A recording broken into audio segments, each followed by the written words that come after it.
Logicamente, dormir faz bem. Biologicamente, dormir 8 horas de sono faz um bem extraordinário em muitos aspectos para a saúde.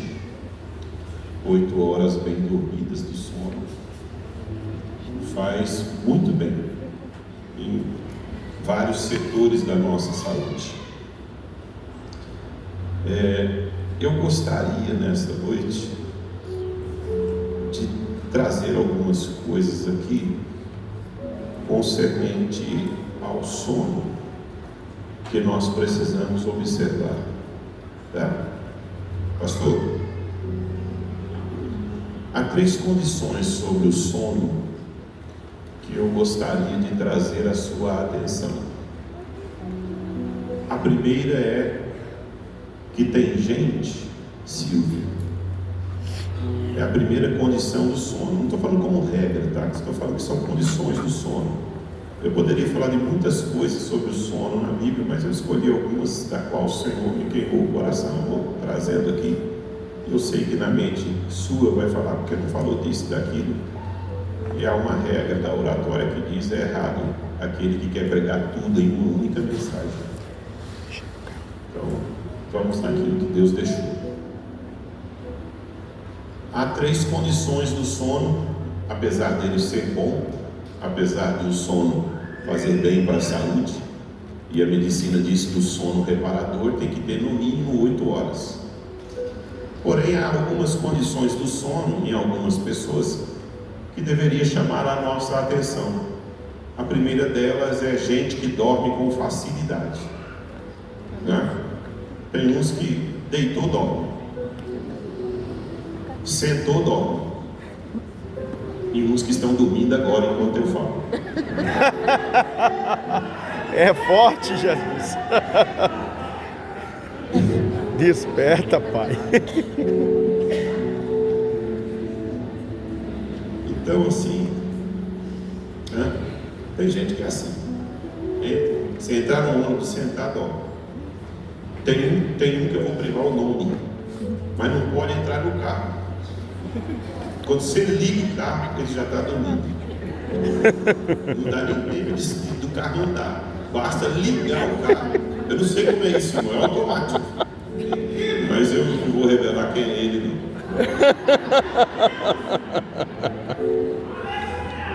Nunca vi. Jesus amado. Eles têm função do sono.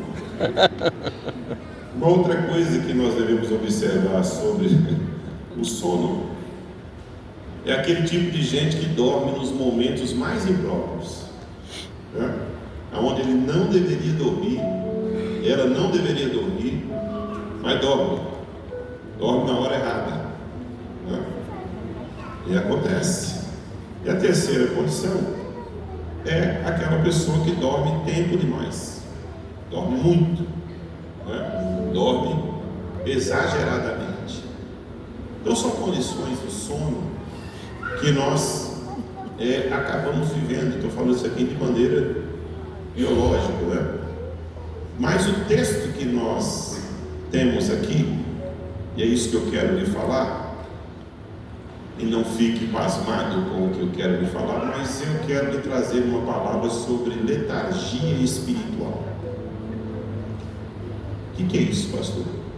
Eu gostaria de falar em poucas palavras sobre o sono espiritual, né? Embora a gente se alegre falando do sono biológico, mas eu quero ficar com o que diz o texto. Eu quero chamar esse sono espiritual de letargia. Pastor, o que é uma letargia? Letargia é fadiga, é lentidão. Letargia é desatenção ou desinteresse, ou seja, aquela pessoa que tem dificuldade de concentração ou de realizar tarefas, né? Isso de alguma forma é uma letargia, e é sobre isso que eu quero lhe falar, porque o texto diz assim: o anjo que falava comigo tornou a despertar-me como se desperta alguém do sono, e me perguntou: o que você está vendo? Dentro dessas condições aqui, eu quero lhe trazer a seguinte situação.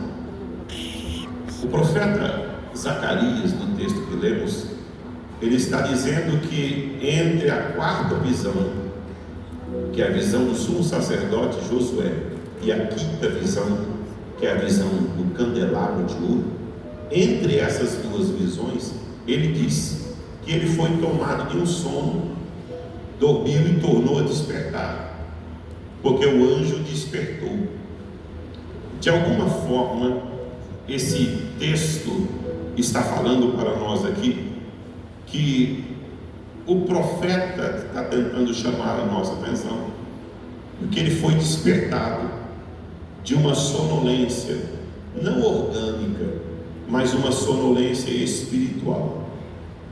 E eu quero te trazer isso, no caso dele, não de uma forma negativa, mas dizer como que às vezes nós somos tomados por uma tendência perigosa. E aqui eu quero trazer a sua atenção. 3 condições diante do sono espiritual. Eu peço que você se atente a isso, para que eu não seja longo, mas é importante porque tem a ver com o nosso dia a dia. Há 3 condições do sono espiritual, e eu vou me basear nas 3 condições que eu lhe falei aqui nesta noite. Qual é a primeira, pastor? A primeira, mesmo no sono espiritual, tem gente que dorme com facilidade.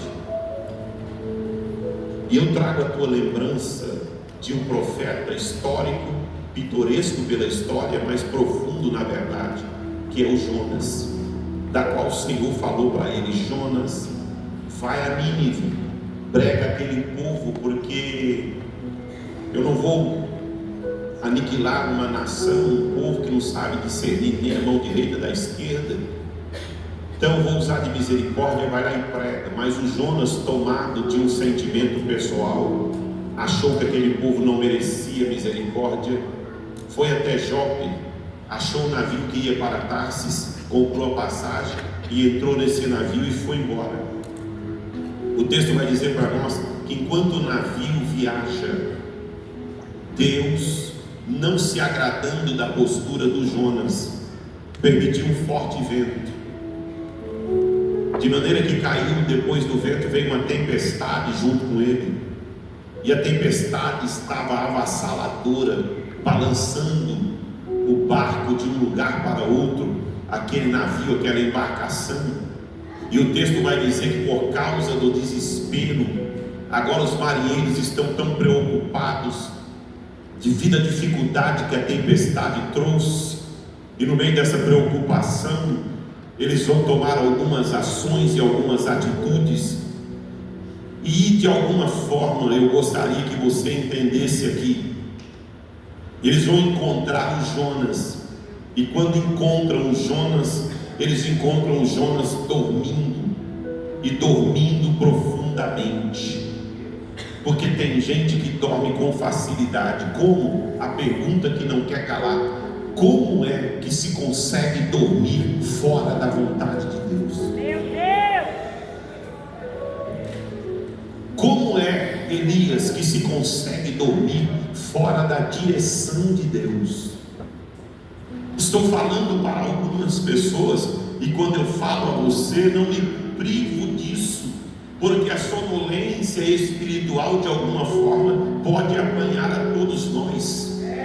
Mas uma coisa é, mister, que nós tenhamos a observar: que este cidadão está dormindo, desceu para os profundos dos porões do navio, pastor Cláudio, e ele dorme o sono dos anjos, mas ele dorme sabendo que Deus não está ali, ele dorme sabendo que ele está fora da vontade divina, mas dormiu com certa facilidade. Eu estou falando para uma pessoa aqui, presta atenção no texto. Enquanto Jonas dorme, escreveu o texto para nós que o barco já estava perto de quebrar. Como é que o barco está quebrando e o cara está dormindo?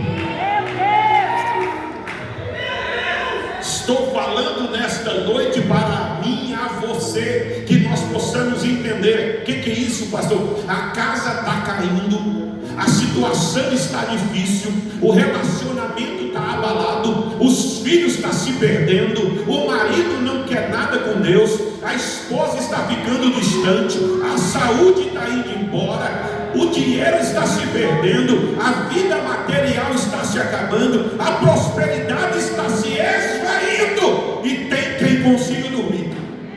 Aleluia! Que isso, pastor? Dorme com facilidade.